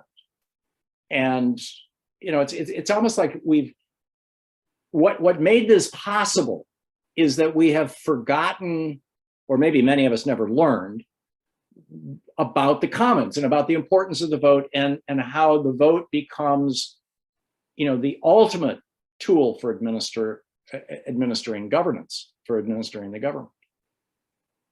So the issue of where and how we're going to do this, it becomes really, really vital. And then you get things like down in Georgia, for example, they passed this bill through the Georgia House and Senate. It was signed by Brian Kemp a while ago. And the bill allows for an individual to challenge another individual. Now, the ideology behind this, the idea behind this, you know, where this came from, goes back to the 1960s. This has been on the books in most states, a variation of this, back with William Rehnquist. William Rehnquist was one of the leaders of an operation in Arizona in the 1960s called Operation Eagle Eye.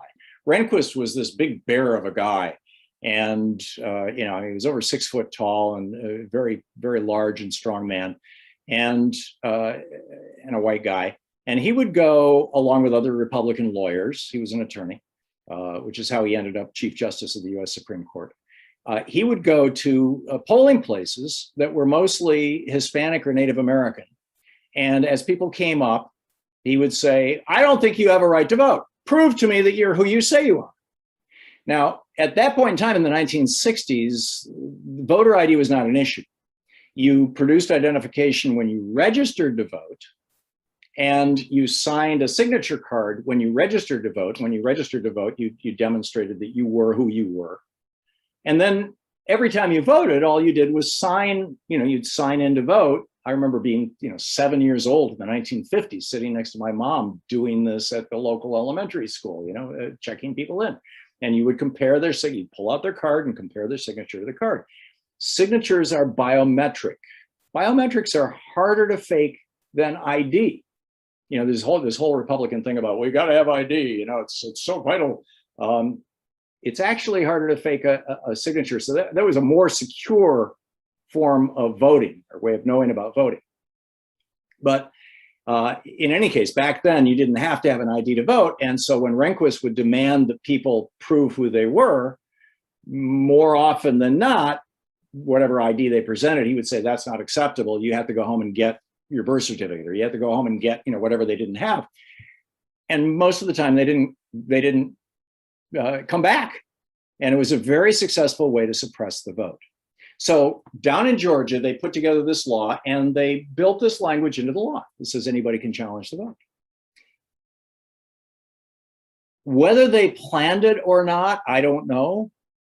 But shortly after they did this, this organization out of Texas called True the Vote had been doing what appears to be doing what Chris Kobach out of Kansas had been doing, and what Jeb Bush did for George W. Bush in the 2000 election. George W. Bush, the governor of Texas, provided his brother Jeb Bush, the governor of Florida, with a list of Texas felons. Now, the Texas felons are about 50% of all Texas felons are Black or Hispanic. In fact, it's a little more than 50%. And while white people in the United States come from all dozens of different language groups in Europe, the Slavic languages, French, German, and so you've got this huge diversity of names among white people generally. African Americans, more often than not, have a smaller name pool. It's entirely English. And a lot of it, 80% of the people named Washington in the United States are Black. And the Hispanic name pool is also very small because they're all Spanish language names. So when you take a felon list that's got all these, that's largely Black and Hispanic, and you compare it with the voter list in Florida, because in Florida it's illegal for felons to vote, you get a lot of matches. You get a lot of, Henry Gonzalez is here and Henry Gonzalez there. And they didn't match middle names and they didn't match birthdays. And so Jeb Bush knocked 90,000 African Americans off the voting rolls in 2000, which got his brother George within 536 votes of winning the election. So this is kind of an old trick, right? So it appears that True the Vote is doing this. We don't know exactly how they came up with this list, but my friend Greg Palast was down there just a short while ago down in Georgia. And he confronted one of the people who runs this group in Georgia. She challenged over 32,000 voters. One person challenged 32,000 voters and did it simply by submitting an Excel spreadsheet saying, here's the names that I think are phony, which will cause all of those people to have to present themselves physically. They'll be able to go and vote. They won't know that they're challenged. They show up to vote and they just vote, it's just fine. And then when it's time for their vote to be counted, it gets set aside. And nobody's certain whether they will be notified or not, but they then have to come to the Secretary of State's office and present their identification and prove that they're who they are. But whether they have to or not, this is a variation on what William Rehnquist was doing back in the 60s, trying to suppress the vote. And her 32,000 voters that she's challenged, she's one of 10 people who are taking these lists, and they've challenged over 340,000 voters in Georgia. So in all probability, and the vast majority of them are Black. And so, because they're targeting counties, so particularly Fulton County. So these are the kind of games that the GOP is up to right now. And this is extraordinarily destructive stuff. On top of this, they have been now for 15, 20 years, maybe a little longer, since they figured out that poor people, people who live in big cities, who don't own cars because there's great public transportation, older people, Social Security voters, people well over 65, they're not likely to have a valid driver's license. And that's why the word valid is in there, in fact, that's to block Social Security voters. So if somebody is in their 80s and they don't drive anymore and the driver's license is expired, they lose their right to vote under these Republican laws that have been passed in state after state after state.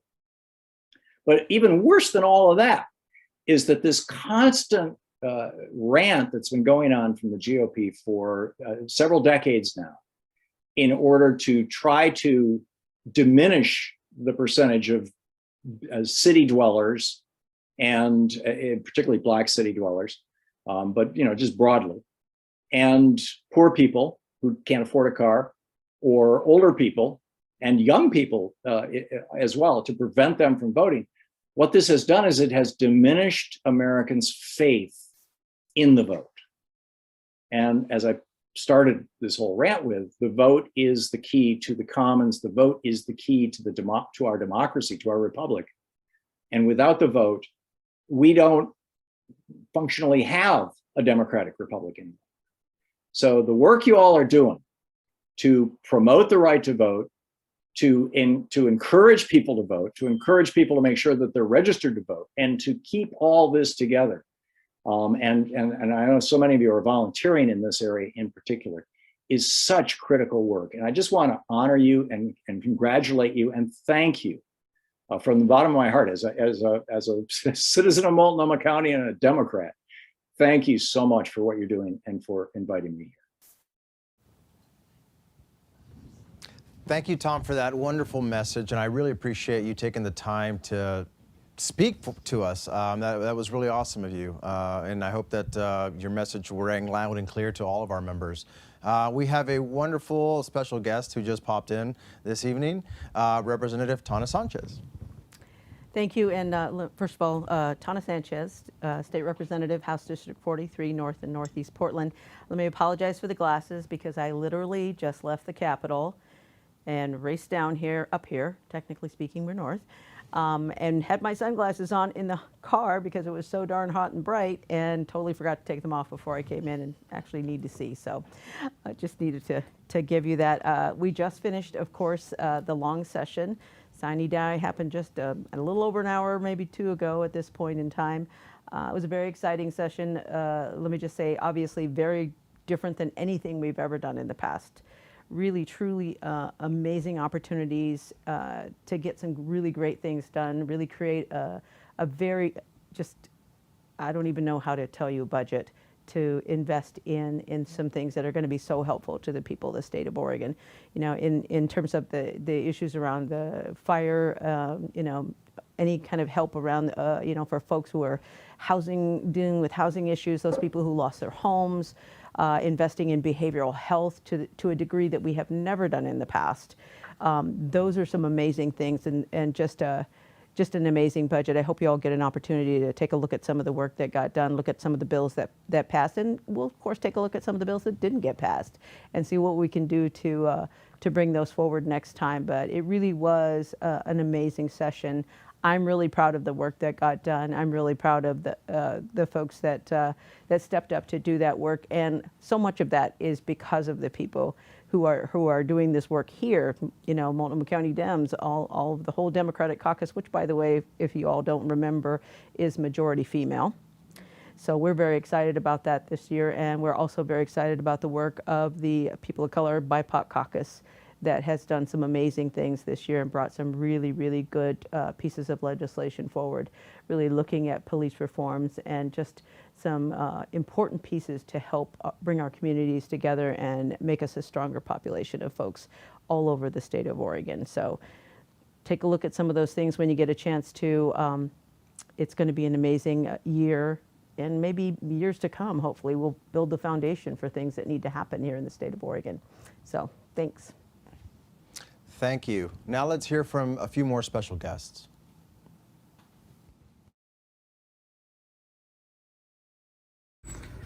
Thanks for joining us for the Celsi dinner. I'm so glad so many of you could be here tonight. As treasurer, I'm focused on the issues that Oregonians talk about around their kitchen tables. How to save for college, for retirement, the need for affordable, reliable, high-speed internet across Oregon, and about the need for access to jobs and healthcare.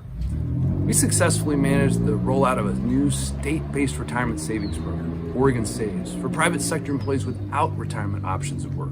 We're the first in the nation to do it, and we've done it while picking up bipartisan and employer support along the way. Recently, we passed an important milestone. Our 100,000 plus participants have collectively saved more than $100 million for retirement, and mostly these are people who've never had a chance to save before.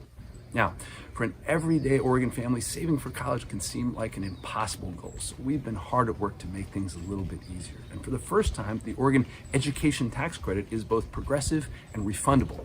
Imagine a family with an income of $30,000 or less. If they can contribute $300 to a college savings plan this year, their tax bill will go down by $300, where their tax refund will increase by $300. With this approach, Oregon's giving help to people who need it the most, and we make the dream of a college education a reality for families who've long thought it was out of reach.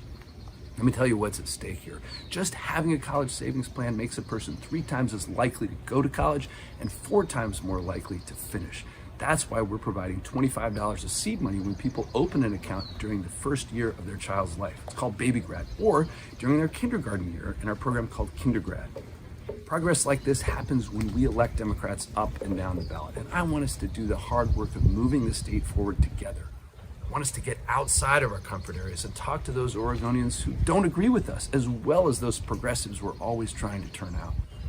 We need to bring people together around a shared vision for Oregon, one where everyone has a chance at success, regardless of where they're from, whether it's Portland or the South Coast or the Umatilla Reservation. Look, 2022 is going to be a pivotal year. We know that despite all the noise and distractions that are out there, most voters just want to hear from us about how we're going to make things a little easier for their families. They want to know how we're helping with affordable housing and creating good jobs with good benefits. They want to know how we'll make prescription drugs more affordable, improve access to good, affordable childcare, and help move people off the streets and into more stable housing. Our long-term success revolves around our ability to have these conversations with all Oregonians. And the challenge, I believe, is to have these conversations with grace and humility. We don't want to be a party that divides and vilifies. This is going to take hard work from elected officials like those of us who are gathered here tonight, but also from our passionate, talented volunteers who are the heart and soul of our party. I'm looking forward to working with all of you to make 2022 our most successful election year yet. Thanks very much.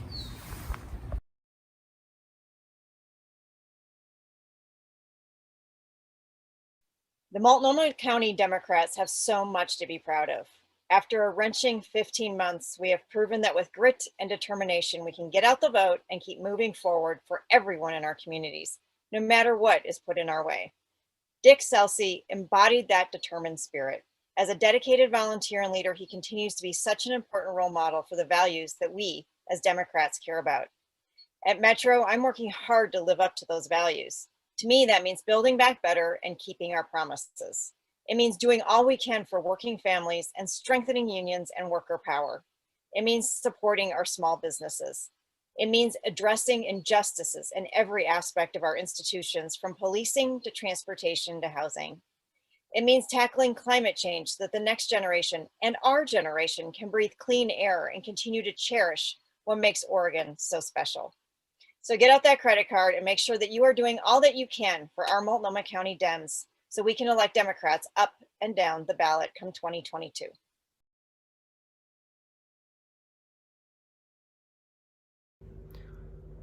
Happy Celsi, Multnomah County Democrats. I'm Shamia Fagan.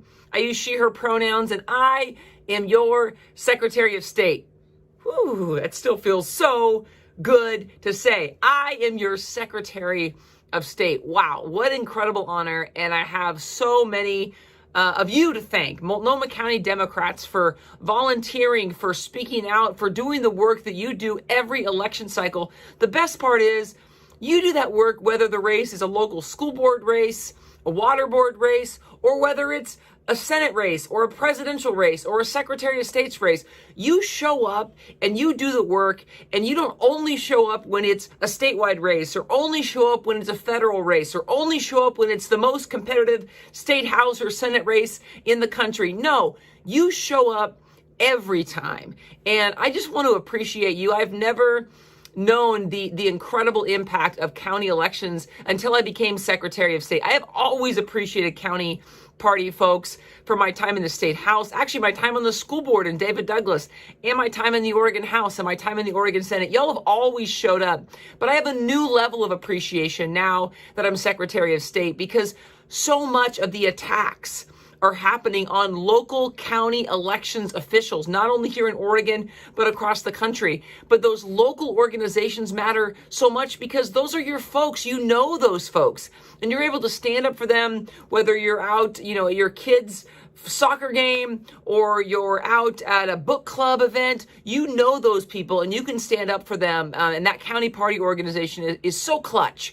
And I am so thrilled. I have been a part of the Multnomah County Democrats since I first started on the David Douglas School Board, and I'm so thrilled to continue to get out in the state and to get to know all the other county parties who I haven't had as much time with as I've had with the Multnomah County Democrats. So thanks for having me. Thanks for being the folks who show up no matter the race, no matter the election cycle. You show up and you do the work, and we're winning here in Oregon because of it. So thanks, and have an awesome Celsi.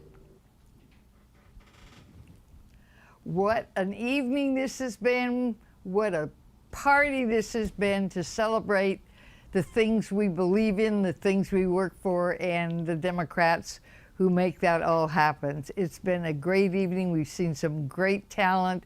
We've seen some wonderful old friends and some new friends. So I think we can chalk this one up. We hope we can do it in person next time, but I think we can chalk this one up as a success for the process and the people. Governor Roberts, thank you so much for joining us. And to you all as well, once again, thank you all for joining us. It means a lot to all of us in this organization that you were here with us. I hope you enjoyed the experience, and thank you all so much to those who sponsored this evening, and all of you all who donated or bought auction items or are going to go buy auction items or go donate. That'd be fantastic. We would still like to thank you anyway. I just want to let you know that every dollar makes a difference. Our goal as a grassroots organization is to turn every dollar you give into 10 political dollars by putting more boots on the ground with better tools to register new voters, educate Democrats, and engage our community. A big thanks to our speakers and presenters. I hope you feel inspired by what you heard here this evening. While we have won many political victories, sadly the battle for the soul of our country wages on. This last election, Democrats promised a wave, but we found ourselves building a wall, a blue wall, to defend democracy. And who constructed that wall? It was people like you, here with us today. We are the same people we are the same people who will now take apart that wall so that we can build new roads and new bridges, new paths that will guide us to equal justice, equal rights, equal representation. The road to the future will take time, but as we build, let us build it together and build it better, greener, and just. Now this ends tonight's event, but for those of you not ready for the night to end, we have a surprise Zoom party. So if you hang out, we've got a link that went out to folks. We would love to see you there. And I'd like to, again, thank you all so much. And if you have the time this evening before you go to bed, make sure you hit that auction, hit that paddle raise button under the auction and donate item. We would love that very much. And again, just thank you so much for being a part of this organization and doing all the things that you do. We really appreciate it.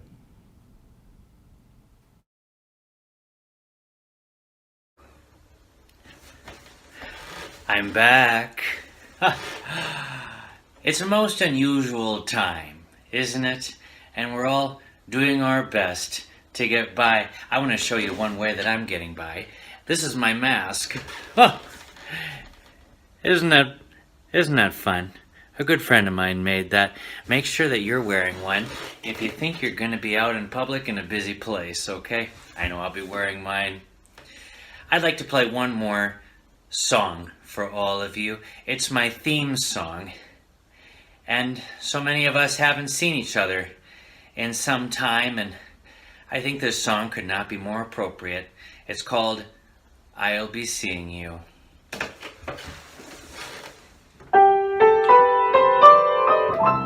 I'll be seeing you in all the old familiar places that this heart of mine embraces all day through. In that small cafe, the park across the way, the children's carousel, the chestnut tree, the wishing well. I'll be seeing you in every lovely summer's day, in everything that's bright and gay. I'll always think of you this way. I'll find you in the morning sun, and when the night is new, I'll be looking at the moon, but I'll be seeing you.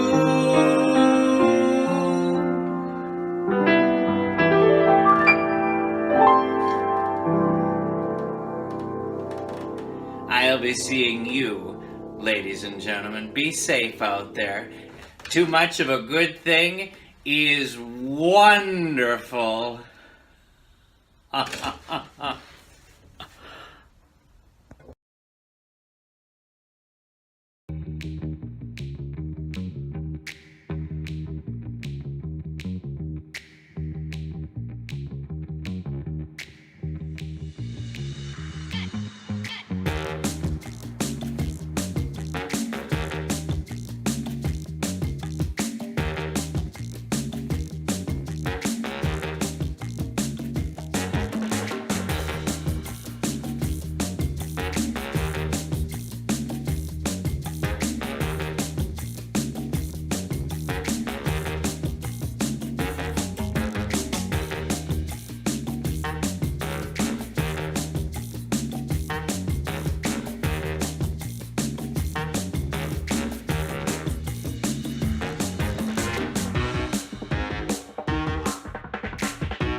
matter what people want you to believe, don't ever turn back on your dreams. It's all in your hands, a change is near. Close your eyes, listen, the sound is so clear. Gotta love, gotta love, gotta love, gotta love one another. Gotta love one another. Gotta love, gotta love, gotta love one another. Speak up, stand tall, our voice sounds broken. Rise up, love all, heart wide open. Gotta love, gotta love, gotta love one another. Got to love. Gotta love, gotta love, gotta love one another. Gotta love, gotta love, gotta love one another. Gotta love one another. You got to love one another.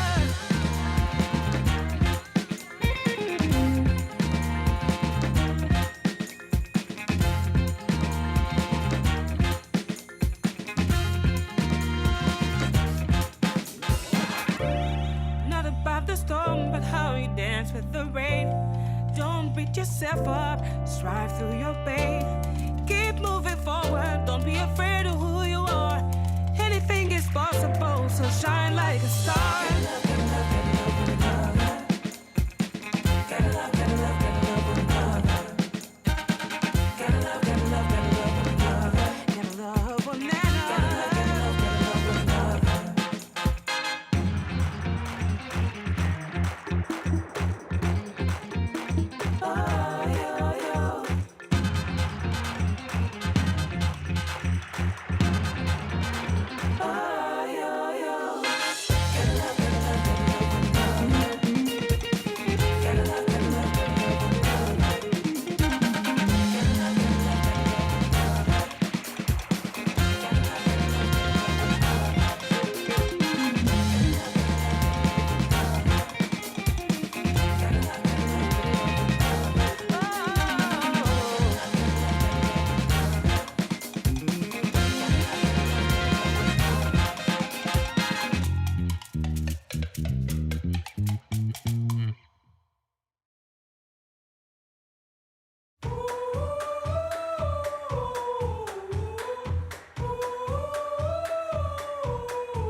Are you ready, dear?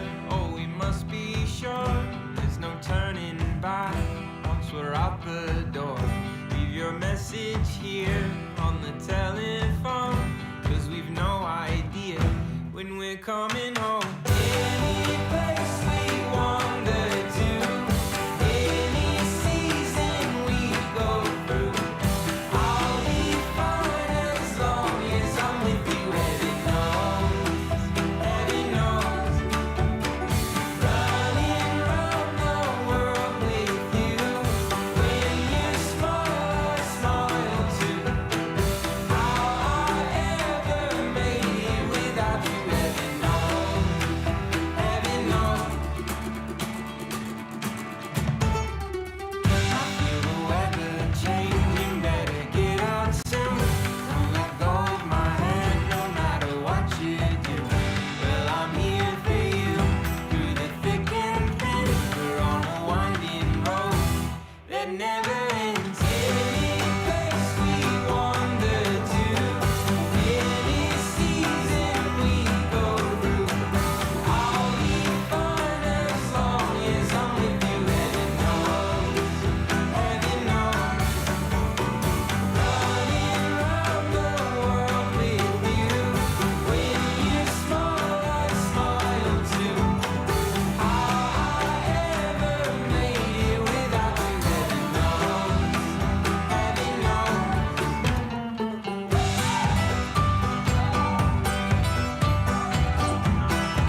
Oh,